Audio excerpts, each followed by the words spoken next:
Hello guys, welcome back to the channel. So आज आपण overview of hormones discuss करणार आहे. तर फर्स्ट ऑफ ऑल आपण त्याचं क्लासिफिकेशन डिस्कस करू. So classification based on structure. तर त्याच्यामध्ये 4 टाईप्स पडतात. Amino acid derivative, first one आहे amino acid derivative, second one आहे विटामिन डेरिव्हेटिव्ह, थर्ड वन आहे पेप्टाइड हार्मोन्स आणि लास्ट वन आहे स्टेरॉइड हार्मोन्स. तर अमायनो ॲसिड डेरिव्हेटिव्हमध्ये 2 प्रकारचे डेरिव्हेटिव्ह, एक आहे टायरोसिनचा आणि एक आहे ट्रिप्टोफॅनचा. तर टायरोसिनमध्ये येते T3 आणि T4 हार्मोन, हे थायरॉइड हार्मोन आहेत. आणि उरलेले ॲड्रेनल मेडिकलचे हार्मोन, त्यांना आपण काय म्हणतो, कॅटेकोलामाइन्स म्हणत असतो. त्याच्यामध्ये ॲड्रेनलिन, नॉर ॲड्रेनलिन आणि डोपामाइन. ॲड्रेनलिनच आपण इपिनेफ्रिन म्हणतो, नॉर ॲड्रेनलिनला आपण नॉर इपिनेफ्रिन म्हणतो आणि अजून एक हार्मोन येतं ते डोपामाइन. त्यानंतर ट्रिप्टोफॅनचे डेरिव्हेटिव्ह कोणते कोणते, तर 2 डेरिव्हेटिव्ह ट्रिप्टोफॅनचे, कोणते सेरोटोनिन आणि मेलेटोनिन. सेरोटोनिन आणि मेलेटोनिन हे जर सेंट्रली ॲक्ट करत असतील तर ते न्यूरोट्रान्समिटरसारखं वर्क करणार, आणि जर पेरिफेरली वर्क करत असतील तर ते हॉर्मोनसारखं वर्क करतात. सो ट्रिप्टोफॅनचे जर तुम्हाला लक्षात ठेवायचे असेल तर ट्रिप्टोफॅनमध्ये पण TO येतो आणि सेरोटोनिनमध्ये पण TO येतो, मेलेटोनिनमध्ये पण TO येतो, पण तसं टायरोसिनमध्ये नाही आहे.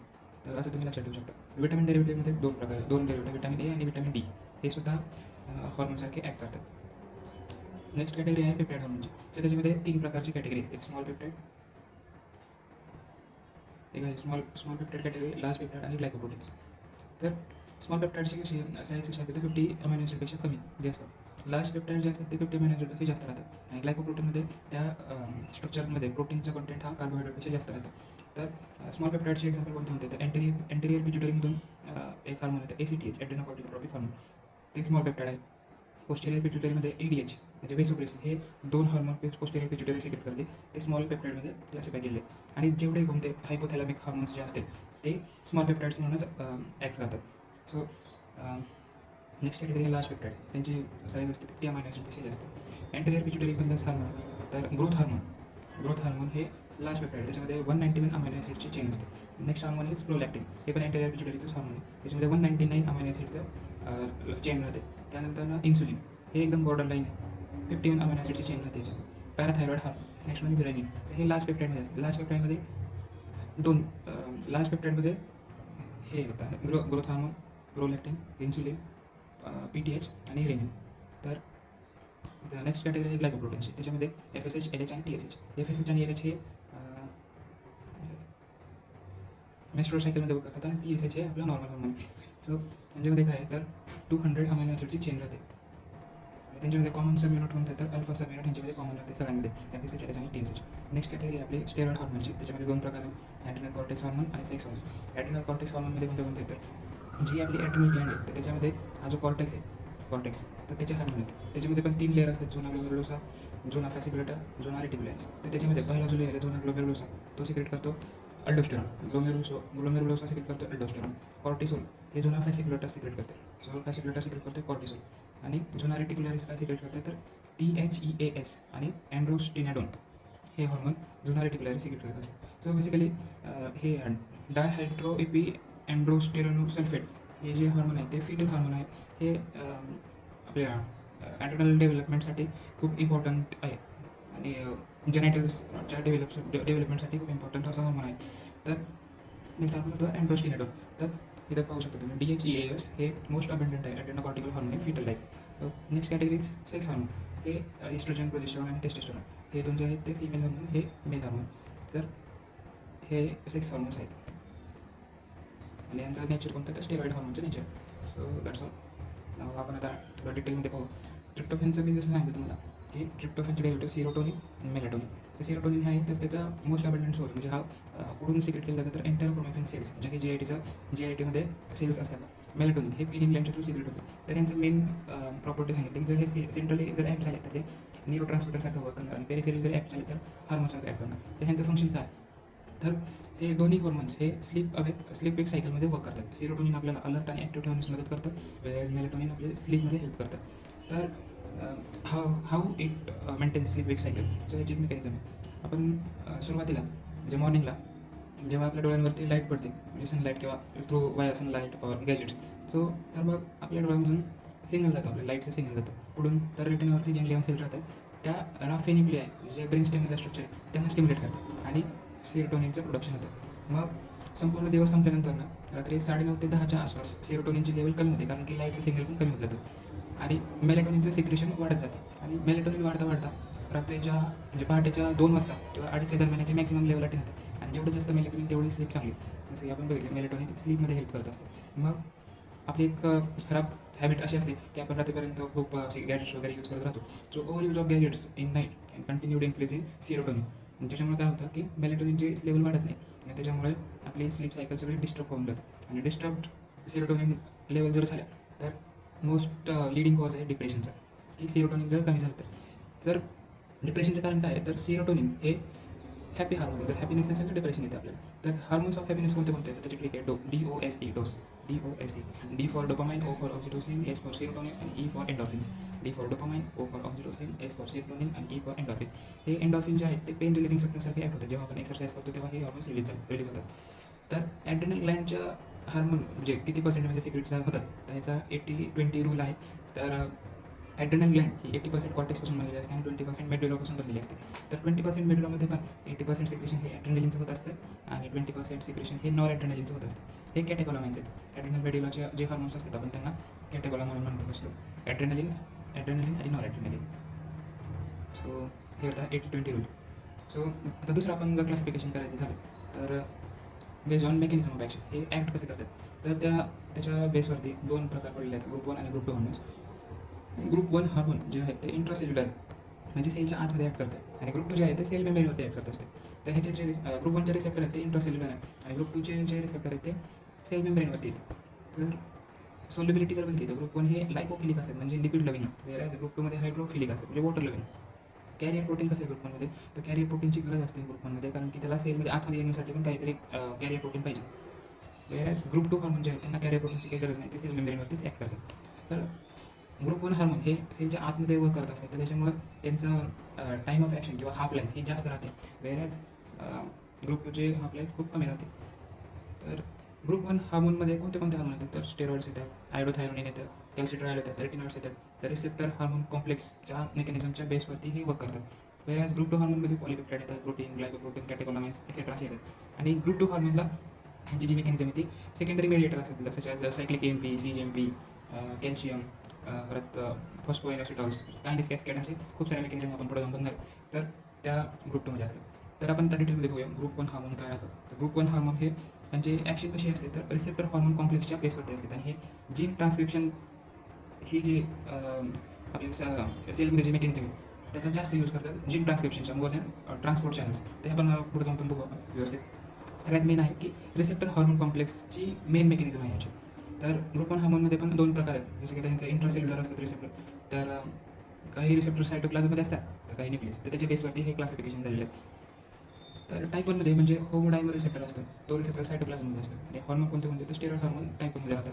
टाईप 2मध्ये हेटेरोडायमर रिसेप्टर असतात, हे न्यूक्लियसमध्ये असतात. याचे एक्झाम्पल कोणते तर T3, T4 आणि व्हिटॅमिन A आणि D हे हार्मोन्स टाईप 2मध्ये असतात.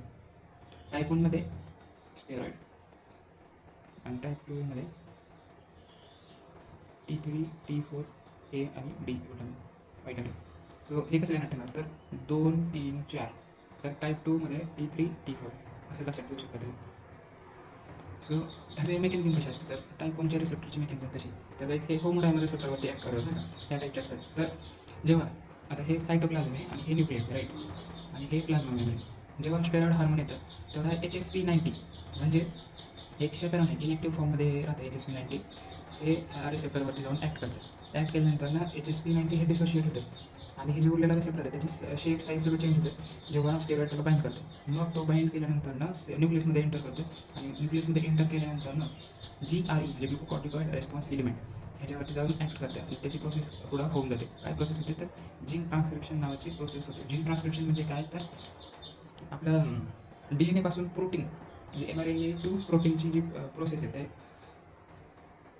ते DNA पासून प्रोटीन तयार करण्याची प्रोसेस जी आहे त्याची सेंट्रल डॉगमा राहतो. म्हणजे DNA पासून अगोदर mRNA बनणार, mRNA पासून प्रोटीन बनणार, तर ही प्रोसेस त्याच्यामध्ये होत होते आणि प्रोटीन बनणं हेच मेन आपलं टार्गेट राहतं. सो हे मेकॅनिझम असे आहे टाईप 1ची. आणि नेक्स्ट वन आहे टाईप 2. तर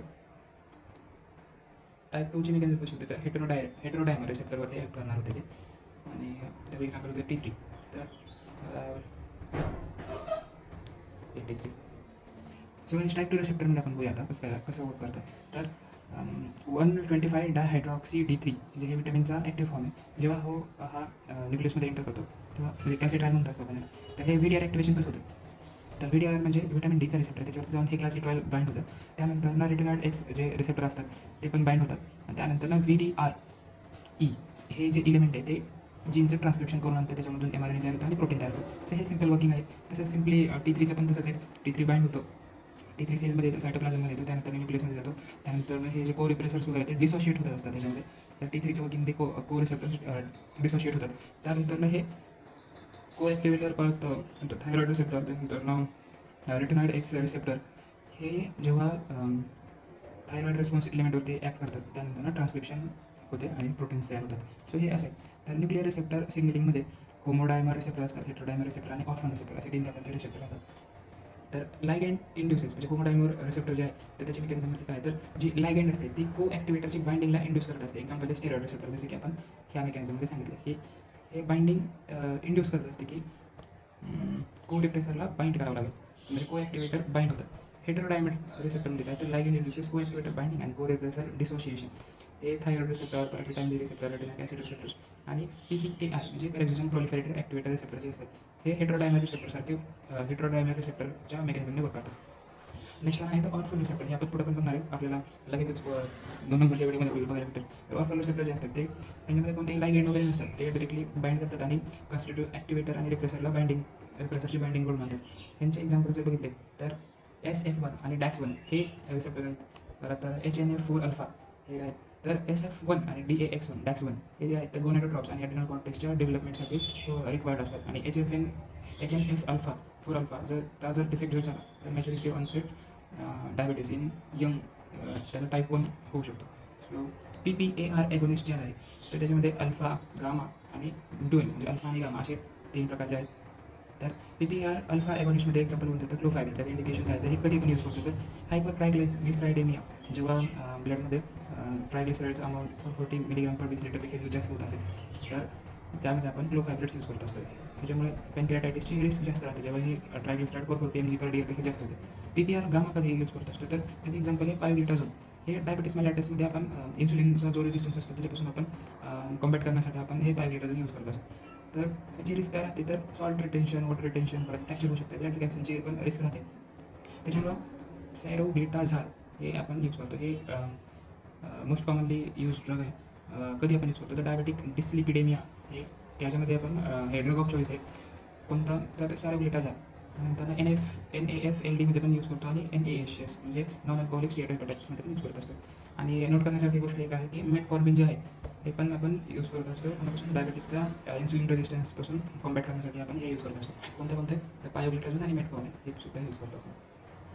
ठीक आहे. त्यानंतर ग्रुप 2 हॉर्मोन्स. तर गाईज हे ग्रुप 2 हॉर्मोन्स आपण आता बघणार आहे. तर काय आपण आता ग्रुप 2 हॉर्मोन्स बघणार आहे. तर त्यांची जी मेकॅनिझम ऑफ ॲक्शन आहे ती मेनली सेकंडरी मेसेंजरच्या थ्रू असते. ते ट्रान्सपोर्टर चॅनल किंवा protein translation, protein modification, gene transcription ह्या मेकॅनिझमच्या थ्रू ॲक्ट करतात. तर त्याच्यामध्ये 4 टाईप्स आहेत. GPCR म्हणजे G protein coupled receptor, then tyrosine kinase receptor, त्यानंतर जेनस कायनेज किंवा सायटोकाइन रिसेप्टर, देन STKR म्हणजे सेरिन थ्रिओनिन कायनेज रिसेप्टर. तर ह्या 4 टाईप्समध्ये ते रिसेप्टर यूज होतात. तर फर्स्ट ऑफ ऑल आपण आता GPCRची मेकॅनिझम ऑफ ॲक्शन बघू. तर आणि त्याच्यावरती हॉर्मोन कसे ॲक्ट करतात ते बघू आपण. तर जेव्हा GDP जे असते, GDP हे जी प्रोटीन कॉम्प्लेक्स आहे तर ते GDPमध्ये कन्वर्ट होते कोणाच्यासोबत, तर त्याच्यासोबत एक अल्फा सब युनिट असते जे की डिसोशिएट होते ह्या कॉम्प्लेक्सपासून आणि त्यानंतर इफेक्टर प्रोटीनला ते जाऊन ॲक्ट होते. हे आहे इफेक्टर प्रोटीन. म्हणजे हे जे GDP आहे त्याचं कन्वर्जन GTPमध्ये होतं. हे जे अल्फा सब युनिटला जो GDP अटॅच आहे त्याचं कन्वर्जन GTPमध्ये होतं. त्यानंतर हे जे अल्फा सब युनिट ते ह्याच्यापासून डिसोशिएट होतं आणि ह्या इफेक्टर प्रोटीनला जाऊन ॲक्ट करते. त्यानंतर ह्याचे वर्क होणार. हे इफेक्टर प्रोटीनचं मग साईज शेप वगैरे सगळं चेंज होतं तर ते आपण बघूया. तर त्यानंतर ॲक्टिव्ह इफेक्टर म्हणजे सेकंडरी मेसेंजर त्यांची ॲक्शन कॉज करतात. सो 3 प्रकारचे आहेत आपल्याकडे सेकंडरी मेसेंजर. CAMP म्हणजे सायक्लिक AMP, त्यानंतर IP3 म्हणजे फॉस्फोइनोसिटॉल पायरोफॉस्फेट. परत त्याला आपण DAG पण म्हणू शकतो. अजून दुसरं नाव त्याचं दुसरा आहे DAG डॅग. त्यानंतर CAMP GT म्हणजे ट्रान्सड्युसिन मेडिएटेड. सो सायक्लिक AMPमध्ये 2 प्रकारचे आहेत, स्टिम्युलेटरी आणि इनिबिटरी. तर ह्यांचं कशी ॲक्शन असते, तर हे ॲडिनल सायक्लिक जे आहे ते सायक्लिक AMP मध्ये कन्वर्ट होतं. त्याला ते काय करतं, तर इनॅक्टिवेटेड प्रोटीन कायनेज एला ॲक्टिव्ह प्रोटीन कायनेज एमध्ये कन्वर्ट होतं. त्यानंतर त्याचं कन्वर्जन प्रोटीन म्हणजे त्याचं परत फॉस्फोरायलेशन होतं आणि त्याचा इफेक्ट शो होतो. तर ही अशी चेन ऑफ मेकॅनिझम आहे, ती सेकंडरी मेसेंजरची chain of mechanism, chain reaction sorry. त्यानंतर दुसऱ्या प्रकारचं आहे GQ म्हणजे IP3. सो याच्यामध्ये काय असतं की हे जे फॉस्फायनोस्टेटल पायरोफॉस्फेट जे आहे त्याच्यामध्ये दोन टाईपचे येतात. ते प्रोटीन कायनेज सीला ॲक्टिवेट करते आणि दुसरा कॅल्शियम कार्बोमोड्युलिन पाथवेच्या थ्रू ॲक्ट करते. तर हे 2 प्रकारचे आहेत. टॅगवाला प्रोटीन कायनेज सीला ॲक्टिवेट करते आणि IP3 जो असतो तो कॅल्शियम म्हणजे कॅल्शियम कार्बोमोड्युलिनला ॲक्टिवेट करते. तिसरा प्रकार होतं सायक्लिक AMP म्हणजे GT ट्रान्सड्यूसिन मेडिएटेड. तर ह्याच्या थ्रू पण ॲक्शन होते. हे तिसऱ्या टाईपचा होतात. तर आपण तर व्यवस्थित बघूया की कोणते म्हणजे कसे मेकॅनिझम होते. तर सायक्लिक AMP जे आणि IP3 टॅग जे आहे त्यांच्यामध्ये बघा हायपोथॅलॅमस थ्रू CRH हे रिलीज होतं आणि हायपोथॅलॅमस म्हणजे CRH जे आहे कॉर्टिसोल रिलीजिंग हॉर्मोन. तर हे हार्मोनमध्ये हायपोथॅलॅमसच्या थ्रू रिलीज होते आणि सायक्लिक AMPच्या पाथवेने ॲक्ट करतात. तसंच TRH किंवा GnRH हे हायपोथॅलॅमसमध्ये रिलीज होतं आणि IP3 आणि टॅगच्या थ्रू ॲक्ट करतात. अँटी पिट्युटरीचे कोणते हार्मोन होतात, ACTH, FSH, NH आणि TSH हे सायक्लिक AMPचे प्रयोग करतात. पोस्टेरियर पिट्युटरीचे बघू आपण V2, परत V1 आणि V3 म्हणजे वेसोप्रेसिन जे आहेत. तर वेसोप्रेसिन 3 प्रकारचे असतात, V1, V2, V3. तर त्याच्यामधला V2 जो आहे तो सायक्लिक AMP सारखा सायक्लिक AMPच्या मेथडने ॲक्ट करतो. वेळेस V1, V3 आणि ऑक्सिडोसिन जे आहे ते IP3 टॅगच्या मेथडने त्या पाथवेने ॲक्ट करतात. तर V2 हे इम्पॉर्टंट आहे, त्याच्यावरती PYQ सुद्धा आलेला आहे. तर वेसो कॉन्स्ट्रिक्टरमध्ये कोणतं येतं कोणतं नाही सायक्लिक AMPच्या पाथवेच्या थ्रू. IP3 और टॅगच्या पाथवेने एन्जिओटेन्सिन 2 परत सबस्टन्स P हे ॲक्ट करतात. वेसो कॉन्स्ट्रिक्टर येते, वेसलला कॉन्ट्रॅक्ट करतात. त्यानंतर ऑटोनॉमस नर्वस सिस्टममध्ये अल्फा 2 हे इनिबिटरी पाथवे म्हणजे सायक्लिक AMPचं जे हे जे आपण बघितलं आपण की GI म्हणजे इनिबिटरी म्हणजे जी प्रोटीन इनिबिट करणारे जे पाथवे त्या थ्रू अल्फा 2 हे ॲक्ट करतात. त्यानंतर बीटा रिसेप्टर हे पण सायक्लिक AMPच्या थ्रू मेकॅनिझम जे ॲक्ट होते. त्यानंतर अल्फा 1 जे आहे ते IP3च्या थ्रू ॲक्ट करतात. ॲसिटाइलकोलिन रिसेप्टर हे पण IP3च्या अकॉर्डिंगच ॲक्ट करतात. म्हणजे काय, तर ॲसिटाइलकोलिन रिसेप्टरला जेव्हा स्टिम्युलेट केलं होतं तेव्हा IP3 पाथवे ॲक्ट होतो. जेव्हा बीटा किंवा अल्फा 2 रिसेप्टरवरती एखादा लाईन वगैरे ॲक्ट करतं तेव्हा सायक्लिक AMPचा secondary pathway secondary messenger system activate होतं. तर GITमध्ये कोणतं येतं, सिक्रेटिन, ग्लुकागॉन, सोमॅटोस्टॅटिन, परत कोलिओसिस्टोकायनिन, गॅस्ट्रिन हे म्हणजे एक्झाम्पल आहे. तुम्ही सिलेबसमध्ये PTH कॅल्सिटोनिन. तर ठीक आहे, तर हे सगळे जे आहे ते हे सायक्लिक AMPला वाढवतात. तर सायक्लिक AMPला कमी कोणते करतात, तर अल्फा 2, सोमॅटोस्टॅटिन हे इनिबिटेड पाथवे ॲक्ट करतात. वेअरएज एन्जिओटेन्सिन 2 आणि ॲसिटाइलकोलिन रिसेप्टर हे IP3 टॅगच्या मेथडने ॲक्ट करतात पण सायक्लिक AMPला कमी करतात. ओके, हे सगळ्यात इम्पॉर्टंट आहे. कोणते तर अल्फा 2, सोमॅटोस्टॅटिन, एन्जिओटेन्सिन 2 आणि ॲसिटाइलकोलिन 2 A म्हणजे हे सगळे अल्फा आहेत आणि एस असं म्हणजे काय, तर एन्जिओटेन्सिन 2, ॲसिटाइलकोलिन रिसेप्टर, परत अल्फा 2 आणि सोमॅटोस्टॅटिन असं आपण लक्षात ठेवू शकतो. हे काय करतात, सायक्लिक AMPला रिड्यूस करतात. ओके, तर सायक्लिक GMP त्याचे एक्झाम्पल कोणते येतं, तर नायट्रिक ऑक्साईड आणि ANA बॅटरी नायट्रोरेटिक इफेक्ट. तर हे बेस्ट डायरेक्टर असतात, हे सायक्लिक GMPच्या मेथडने ॲक्ट करतात. त्यामध्ये नोट करण्यासारखं काय, तर युरोटेन्सिन हे मोस्ट पोटेंट बेसो कॉन्स्ट्रिक्टर आहे. त्यानंतर दुसऱ्या प्रकारचं आपल्याला ते म्हणतात TKR टायरोसिन कायनेज रिसेप्टर.